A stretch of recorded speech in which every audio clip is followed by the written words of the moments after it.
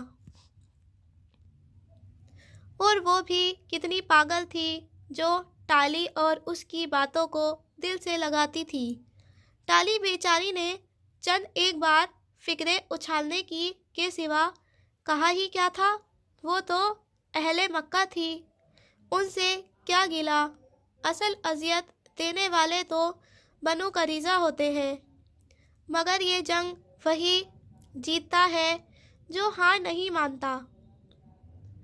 وہ بھی انسان کو کوئی چیز نہیں ہرا سکتی جب تک وہ خود ہار نہ مان لے۔ اس لمحے ڈی جے اسے بہت یاد آئی تھی۔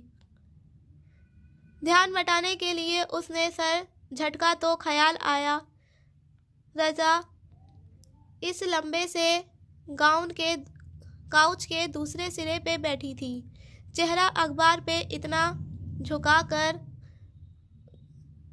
کہ گھنگریالے بال صفحے کو چھو رہے تھے۔ وہ قلم سے اخبار پہ نشان لگا رہی تھی۔ اسے ورڈ پزل اچھے لگتے تھے، حیا کو بھی اب اچھے لگتے تھے، مگر وہ آخری پزل ابھی تک حل نہیں ہو سکا تھا۔ رضا تو اس کی مدد نہیں کر سکتی تھی، مگر شاید وہ رضا کی مدد کر سکے۔ رضا، کیا کر رہی ہو؟ وہ نرمی سے کہتی اٹھ کر اس کے قریب آ بیٹھی۔ رضا نے آہستہ سے سر اٹھایا، خالی نظروں سے اسے دیکھا اور پھر اخبار اس کے سامنے کیا۔ اس کی حرکات بہت آہستہ تھیں۔ اسے بچی پہ بہت ترس آیا، مگر پھر سوچا وہ کیوں ترس کھا رہی ہے جب وہ اب نارمل لڑکی اپنی تمام ہمت مجتمع کر کے محنت کر رہی ہے تو وہ اس کے بارے میں ہمدردی اور تعصب سے کیوں سوچے؟ اسے ستائش سے سوچنا چاہیے۔ دکھاؤ، کیا ہے یہ؟ اس نے وہ پرانا میٹر اترا ہوا اخبار رضا کے ہاتھ سے لیا۔ ایک ہی پزل پہ وہ کافی دن سے لگی ہوئی تھی، شاید اسی لیے وہ جگہ کافی خستہ حال لگ رہی تھی۔ ذیشان انکل یقیناً اپنی محبت میں سمجھتے تھے کہ رضا یہ پزل حل کر لے گی، ورنہ وہ شاید ذہنی طور پہ کافی پیچھے تھی۔ تم سے یہ حل نہیں ہو رہا؟ اس نے پیار سے پوچھا۔ رضا نے دھیرے سے نفی میں سر ہلایا۔ ایک ثانیے کو اسے بے اختیار بہار گل یاد آئی۔ اچھا، یہ دیکھو، یہ جو پہلا لفظ ہے نا، یہ ایک اپنا گرام ہے۔ اپنا گرام یوں ہوتا ہے جیسے ایناگرام یوں ہوتا ہے جیسے کسی لفظ کے حروف آگے پیچھے کر دو تو نیا حرف بن جائے، جیسے سائلنٹ کے حروف عدل بدل کرو تو لسن بن جاتا ہے۔ کہتے ہیں ایناگرام میں بہت حکمت اور دانائی چھپی ہوتی ہے۔ اب یہ پہلا لفظ دیکھو۔ وہ اخبار سے پڑھ کر بتانے لگی۔ یہ لکھا ہے ٹرائی ہیرو پارٹ۔ یہ کسی مووی کا نام ہے۔ تمہیں بتانا ہے کہ یہ اس کے حروف عدل بدل کرو تو کس مووی کا نام بنتا ہے، ٹھیک؟ رضا نے کچھ نہیں کہا۔ وہ بنا تاثر کے خالی نظروں سے حیا کو دیکھتی رہی۔ حیا نے چند ثانیے غور سے دیکھا اور پھر اس کی سمجھ میں آ گیا کہ ٹرائی ہیرو پارٹ کے حروف کی جگہ آگے پیچھے کرنے پر کیا بنتا ہے؟ Harry Potter. دیکھو، اس نے ہیری پوٹر بنتا ہے۔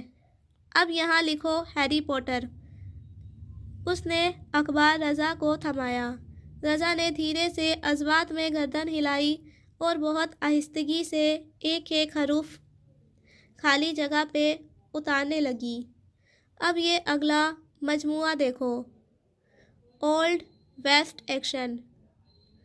اس سے کسی مشہور ایکٹر کا نام بنتا ہے جو پرانی انگریزی ایکشن فلموں میں کام کیا کرتا تھا۔ کیا ہو سکتا ہے؟ وہ ان 3 لفظ کو دیکھتے ہوئے سوچ میں پڑ گئی۔ ذیشان انکل کے پاس وہ کس کام سے آئی تھی اسے سب بھول چکا تھا۔ اوہ ہاں، کلائنٹ ایسٹ ووڈ۔ وہ ایک دم چونکی۔ بہت ہی دلچسپ پزل تھا۔ ویسے میں تمہیں چیٹنگ کروا رہی ہوں، یہ غلط بات ہے۔ چلو اب باقی تم خود سولو کرو۔ بس تمہیں ان الفاظ کے حروف کی جگہوں کو ادل بدل کرنا ہے جیسے میں نے کیا تھا، پھر تم نئے الفاظ بنا سکو گی، ٹھیک؟ بات ختم کرنے سے قبل ہی اس کا ذہن اپنے اس آخری پزل کی طرف بھٹک گیا۔ سویپ پاس سوپ کرنے کا بھی یہ مطلب ہوتا ہے نا؟ کیا وہ کوئی ہنٹ تھا کہ اسے حروف کی جگہوں کو سویپ کرنا تھا، کوئی نیا لفظ بنانا ہے؟ مگر وہ کل 12 حروف تھے اور پاسورڈ تو 8 حروف ہونا چاہیے تھا، پھر وہ اس سے کیا بنا سکتی ہے؟ ایک دم وہ بے چینی سے اٹھ کھڑی ہوئی۔ ہو سکتا ہے وہ 2 الفاظ کوئی ایناگرام ہی ہو۔ ایناگرام کے ذریعے کوڈز لکھنا تو بہت قدیم طریقہ تھا، یہ ہر دور میں استعمال ہوتا رہا تھا، فلسفے میں، آرٹ میں، فکشن، جاسوسی، ہر چیز میں کہیں نہ کہیں ایناگرامس کا ایک کردار ہوتا تھا۔ اسے پہلے یہ خیال کیوں نہیں آیا بھلا؟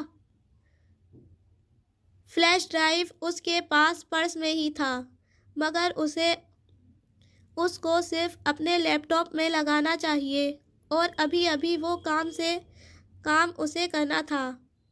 ذیشان انکل سے وہ بعد میں مل لے گی، ابھی اسے اپنے آفس پہنچنا تھا جہاں تنہائی میں وہ یہ کام کر سکے۔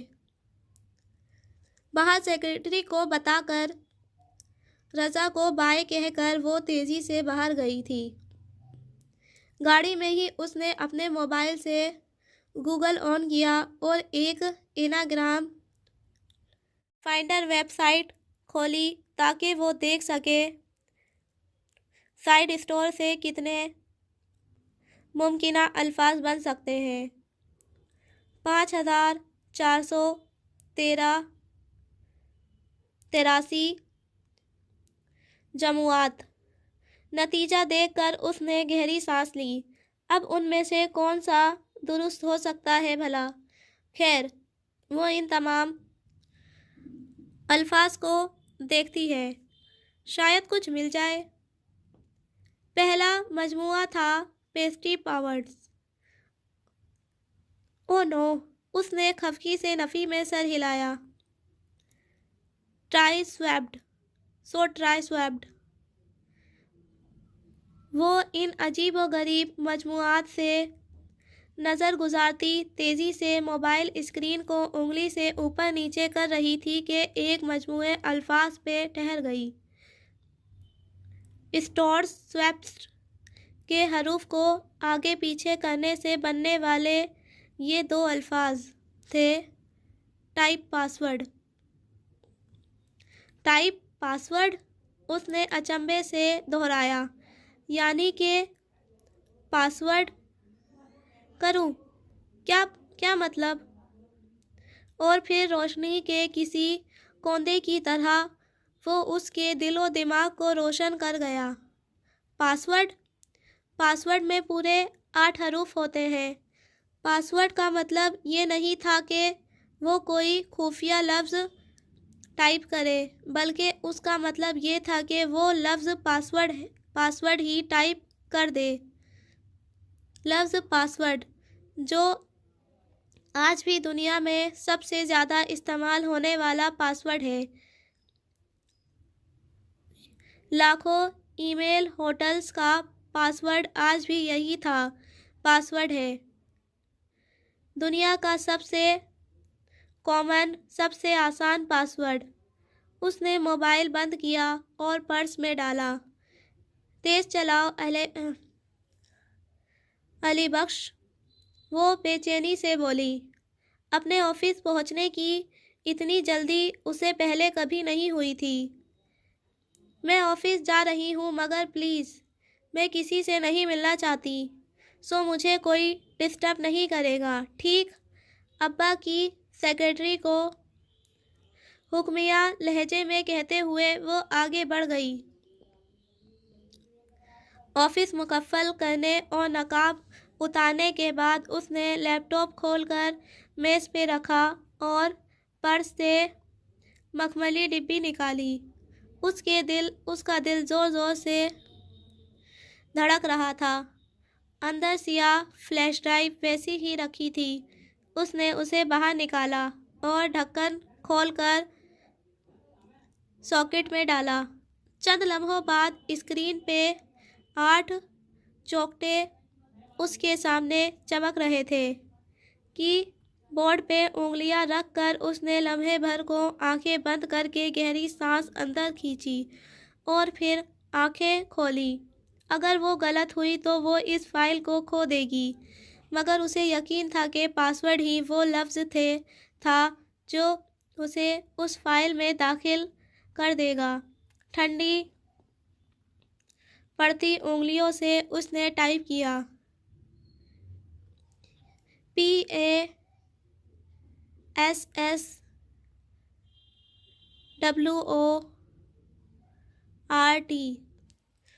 اور انٹر پہ انگلی رکھ دی۔ چند لمحے خاموشی چھائی رہی، پھر ہرا اسکرین چمکا، ایکسیس گرانٹیڈ، پاسورڈ درست تھا۔ یا اللہ، وہ خوش ہو یا حیران، اسے سمجھ نہیں آ رہا تھا، مگر دل کی دھڑکن مزید تیز ہو گئی۔ اسکرین پہ اب وہ فائل کھل رہی تھی۔ اس کے لیے جو پروگرام کمپیوٹر نے کھولا وہ ونڈوز میڈیا پلیئر تھا۔ Media player? اس نے اچنبھے سے اسکرین کو دیکھا۔ اس کا مطلب تھا کہ وہ فائل کوئی ویڈیو یا آڈیو تھی۔ اس کا پہلا خیال اپنی اور ارحم کی ویڈیو کی طرف گیا تھا، داور بھائی کی مہندی کی، مگر اسے زیادہ کچھ سوچنے کا موقع نہیں ملا۔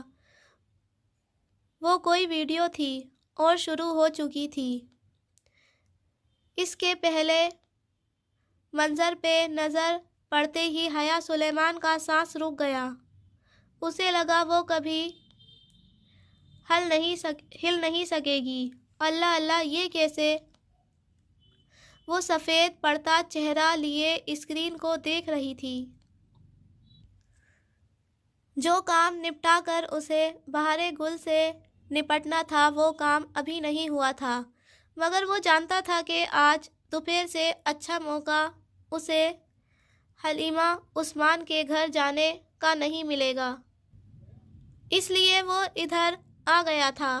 حلیمہ آنٹی نے دروازہ کھولا تو وہ سامنے ہی کھڑا تھا، سوٹ میں ملبوس، وہی گلاسز، جیل سے پیچھے کیے بال اور عبدالرحمن کے ماتھے کے مخصوص بل۔ عبدالرحمن، آ جاؤ، وہ خوشگوار حیرت سے کہتے ہوئے ایک طرف ہوئی۔ سفیر کدھر ہے حلیمہ؟ بے تاثر اور سپاٹ انداز میں پوچھتے ہوئے اس نے قدم اندر رکھا۔ یہ تو طے تھا کہ وہ لوگوں کو کبھی ریلیشن شپ ٹائٹل سے نہیں بلایا کرتا تھا، صرف ان کے پہلا نام لیا کرتا تھا۔ ہوٹل میں ہوگا، کال کروں اسے؟ نہیں، اب اسے کال نہیں کریں گی۔ اور بہارے اس نے یک لفظی استفسار کیا۔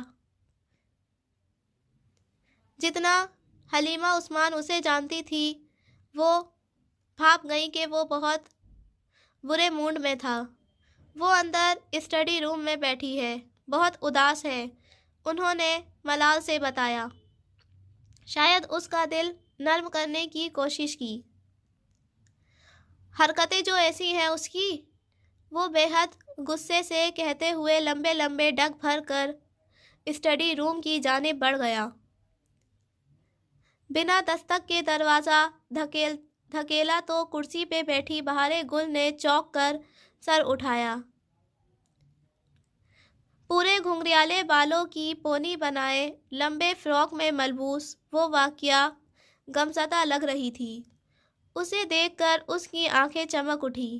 عبد الرحمن، عبد الرحمن! وہ کرسی سے اٹھی اور میز کے پیچھے سے گھوم کر سامنے آئی۔ بہارے کا پھول جیسا چہرہ کھل اٹھا تھا۔ بہت اچھا لگتا ہے تمہیں دوسروں کو اذیت دینا، وہ اتنے غصے سے بولا تھا کہ وہ وہیں رک گئی، چہرے کی چوت بجھ سی گئی۔ میں تمہارے لیے کیا نہیں کرتا اور تم بدلے میں میرے مسائل بڑھانے پہ تلی ہو؟ تم میری دشمن ہو یا دوست؟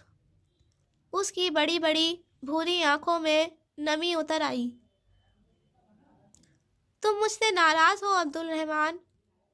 نہیں نہیں، میں تم سے بہت خوش ہوں۔ اتنا پیسہ خرچ کر کے اتنی مشکل سے میں نے تمہارے لیے پاسپورٹ بنوایا تھا، نئی شناخت، نیا گھر، نئی زندگی، مگر تم نے اسے جلا دیا۔ وہ اتنی برہمی سے جھڑک رہا تھا کہ کوئی حد نہیں۔ بہارے خفگی سے سر جھکائے واپس کرسی پہ جا بیٹھی۔ مجھے نیا گھر نہیں چاہیے۔ اگر میں چلی جاتی تو تمہاری مدد کون کرتا؟ میں نے تم سے مدد کا وعدہ کیا تھا نا، تمہیں میری ضرورت ہے، میں اس لیے نہیں گئی۔ چند لمحے بعد سر اٹھا کر بہت سمجھداری سے اس نے سمجھایا۔ اچھا، مجھے تمہاری ضرورت ہے؟ وہ استحاضیہ انداز میں کہتا آیا اور کرسی کھینچ کر ٹانگ پہ ٹانگ رکھ کر بیٹھا۔ اب دونوں کے درمیان میز حائل تھی۔ ہاں ہے، میں تمہیں چھوڑ کر نہیں جاؤں گی۔ مجھے ایک بے وقوف بچے کی کسی مدد کی ضرورت نہیں ہے، سنا تم نے؟ مجھے بچہ مت کہو۔ بہارے نے دبے دبے غصے سے اسے دیکھا۔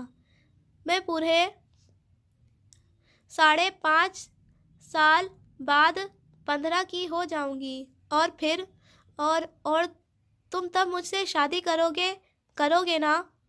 اس نے ڈرتے ڈرتے پوچھا۔ عائشہ نہ بھی ہو تب بھی اسے لگتا کہ وہ کہیں نہ کہیں سے خفگی سے اسے دیکھ رہی ہے۔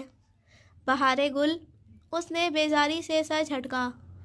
میں تم سے کبھی شادی نہیں کروں گا، بلکہ جو تم کر رہی ہو اس سے تم مجھے مروا ضرور دو گی۔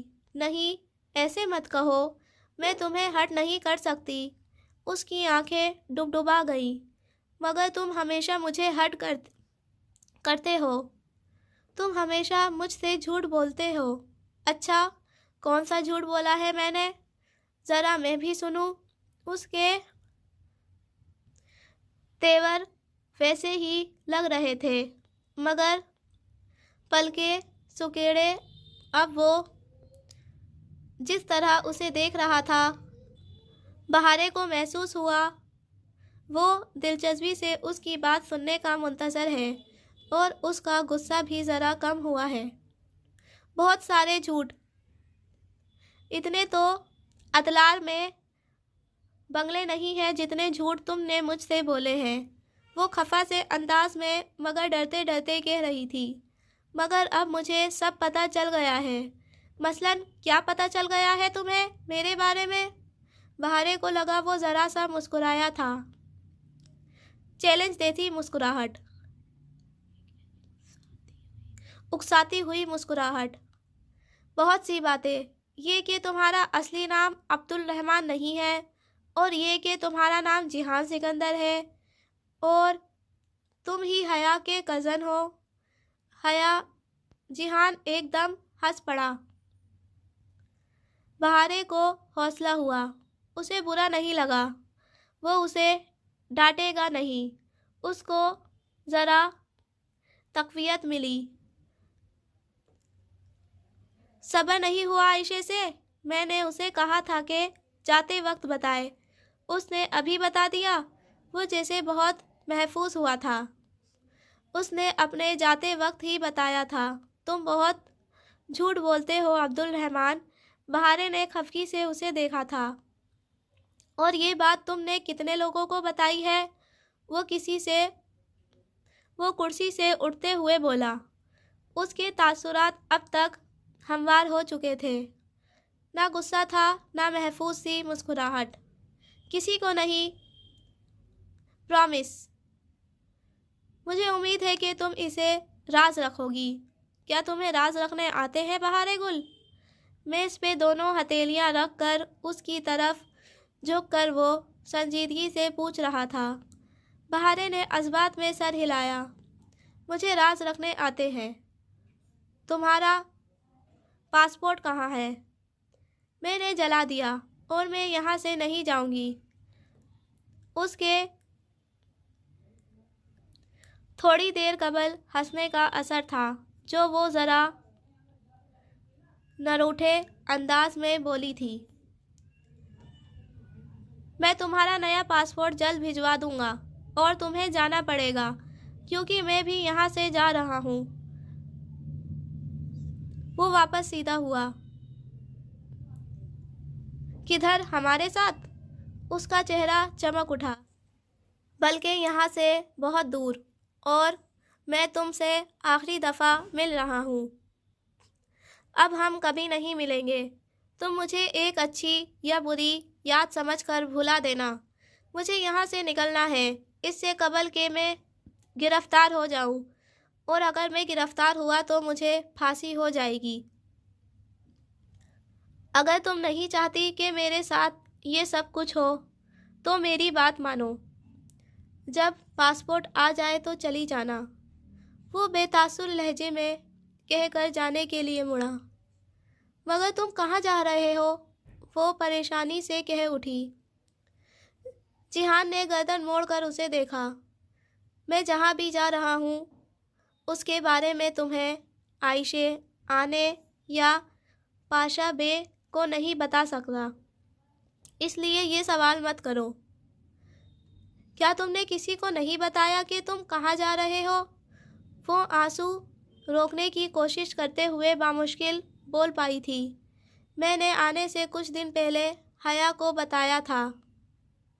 اسے معلوم ہے کہ میں کدھر جا رہا ہوں۔